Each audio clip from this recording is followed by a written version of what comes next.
मौक़िफ़ लेंगे। हमें ज्वाइन किया है डिफेंस एनालिस्ट हैं, चेयरमैन जवानान पाकिस्तान है, अब्दुल्ला हमीद गुल साहब। आपके कीमती वक्त का बेहद शुक्रिया। सर, कैसे देख रहे हैं आपको कि ट्रंप का ऐसा बयान आना, हम जो है आब हुर्मुज़ को मुकम्मल तौर पर खोल रखे हैं। ये भी कहा गया है कि ये फैसला मैं चीन और दुनिया के लिए कर रहा हूँ, चीन बहुत खुश है इससे, क्या कहेंगे सर? रहीम बंद कब थी आपने हुर्मुज़? ना ट्रंप खुलवाने वालों में, ना बंद करवाने वालों में। बात तो यह है कि चाइना के जब आम दनदनाते हुए से गुजर गए, ये आखिरी असल में उन्होंने ट्रंप कार्ड खेला था। वो ये चाह रहे थे कि दुनिया शायद इस तरीके से जब मैं ये हरकतें करूंगा तो दुनिया फटाफट एक अपने बहरी जहाज़ों को भेजेगी, वो अननर्व हो जाते हैं, वो परेशान हो जाएंगे और दुनिया अपने बहरी बेड़ों को भेजेगी ताकि मैं ये कह सकूं कि देखो जी, मैंने तो दुनिया के अंदर अपने बहरी बेड़े दोबारा मैंने भेजे, तो सब दुनिया ने भेज दिए। लेकिन दुनिया उनके इस दामे फरेब में ना आई। तो ट्रंप ने तो देखिए ना आप, वो दुनिया में अमन करने गए अफगानिस्तान में कि जी दुनिया बड़ी बर्बाद हो रही है। आज वो अफगानिस्तान दहशतगर्दी की हमाजगा बन गया। वो दुनिया को अमन दिलवाने के लिए उन्होंने कहा कि जी इसराइल के हाथ खोल दिए जाएं। आज उसने गजा के अंदर तबाही निकाल दी है, इंसानियत की बदतरीन तबाही। वो ईरान को कहने लगे कि जनाब ईरान की वजह से खित्ता डिस्ट्रॉय हो रहा है, जबकि ईरान की वजह से खित्ता तो नहीं डिस्ट्रॉय हुआ, अलबत्ता ईरान के ऊपर हमलों से पूरी दुनिया डिस्ट्रॉय हो गई। तो ये तो डोनाल्ड ट्रंप साहब की जो अब सिचुएशन है, उससे एक चीज तो बड़ी वाज़ेह नजर आ रही है कि डोनाल्ड ट्रंप साहब ने जो कुछ भी किया है उससे सिचुएशन खराब हो रही है, उससे चीजों का नुकसान हो रहा है, उसका फायदा नहीं हो। अच्छा अब्दुल्ला साहब, यहीं से कंटिन्यू कीजिएगा, ये बताइएगा is that a face saving tactics? जी सॉरी, क्या आप फरमा रहे हैं आवाज? सर ये बताइएगा, आप इधर से पॉइंट कंटिन्यू कीजिएगा, ये भी बताइएगा कि क्या ये फेस सेविंग टैक्टिक्स हैं जो डोनाल्ड ट्रंप यूज कर रहे हैं?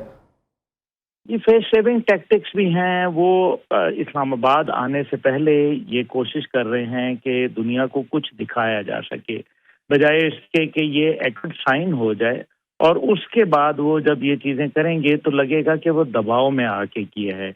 इसलिए वो पहले ये चीज़ें कर रहे हैं ताकि दुनिया को ये बावर करा सकें कि नहीं, हमने ये किया है, बुनियादी तौर पे हमने साइन कर दिया, हमने आबनाए हुर्मुज़ खुलवा दी।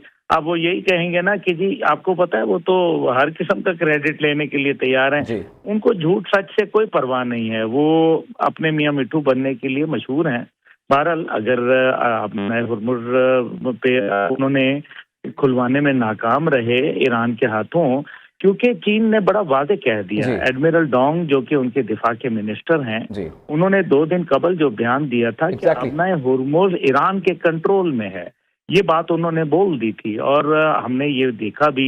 अब ये एक वैसे ही अजीब बात थी कि ये आबनाए हुर्मुज़, चलें वो आप उन पे बारूदी सुरंगें वहाँ क्लियर कर देते तो फिर क्या ड्रोन से। चीन ने जो है ये भी कहा था कि हम जो है डिफेंस और वेपन से मुतालिक बात की थी कि हम ईरान को सप्लाई करेंगे, जिसके पेश नज़र डोनाल्ड ट्रंप की जानिब से मीडिया टॉक के दौरान कहा गया था कि अगर चीन ऐसा कुछ किया तो हम भी इकदाम उठाएंगे इससे मुतालिक। ये बयान आना इसके तनासुर में ही कह सकते हैं इसको?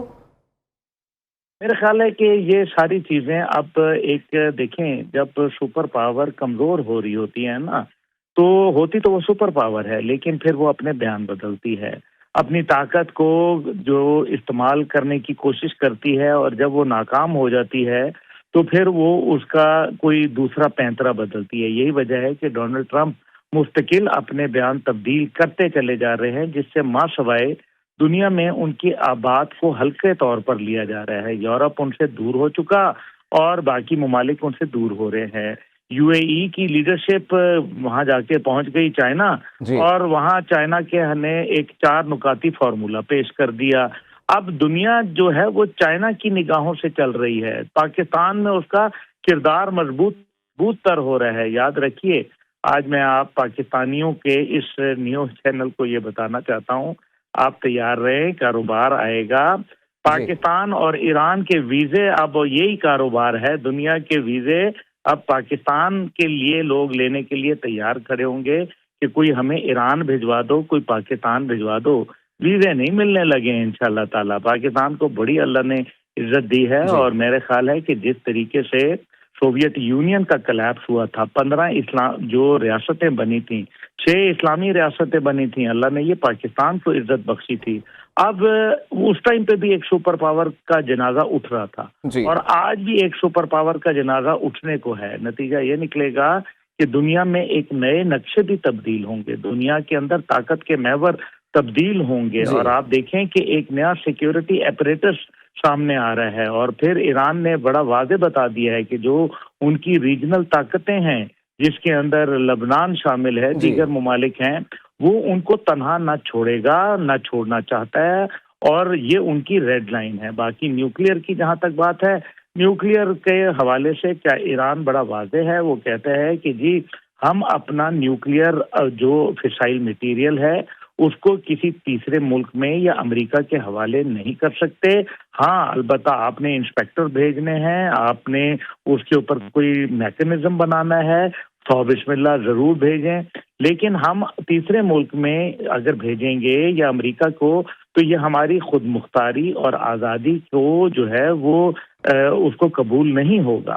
اور یہی وجہ ہے کہ اس معاملے کے اوپر ایران گفتگو نہیں کرے گا, نہ اپنی جو ایلائز ہیں خطے کے اندر لبنان سمیت ان کو تنہا نہیں چھوڑے گا. امریکہ کو سمجھ جانا چاہیے, اور اپنے صدر یہی چاہ رہے تھے ڈونلڈ ٹرمپ صاحب کہ جے ڈی وینس کہیں یہ اس سارے کا کریڈٹ نہ لے لیں, اور اسی وجہ سے جے ڈی وینس صاحب تو وہاں سے پاکستان سے آ کے انہوں نے جو بھی اپنی رپورٹ تھی وہ پیش کر دی, اور اب ڈونلڈ ٹرمپ خود پاکستان تشریف لائیں. سر یہی صرف میں آنا چاہ رہا تھا کہ جو اب جو اسلام آباد ٹاک کی طرف جو بات جا رہی ہے, آپ کو لگتا ہے کہ اس بار زیادہ مضبوط مذاکرات ہوں گے اور اچھے ریزلٹس جو ہیں ان کا امکان ہے, کیونکہ ایران نے تو کلیئر کر دیا ہے کہ اس بار جو ہے ایگریمنٹ ہو جائے گا؟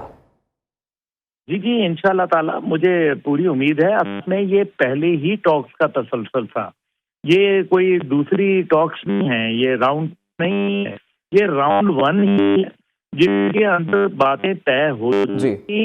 آپ دیکھیے کہ 8 نکات تو بات ہی نہیں ہوئی نا جے ڈی وینس کہاں کی, اس کا مطلب ہے کہ انہوں نے قبول کیا.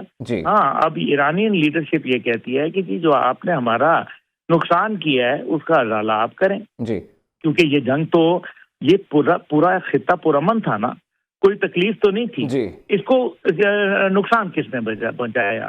ویتنام پرامن تھا, ہم نے جو گاؤں کے گاڑ دیا امریکنوں نے, کیوں؟ کیونکہ وہ گاؤں میں امن لانا چاہتے تھے. واہ کیا خوبصورت امن لائے وہ,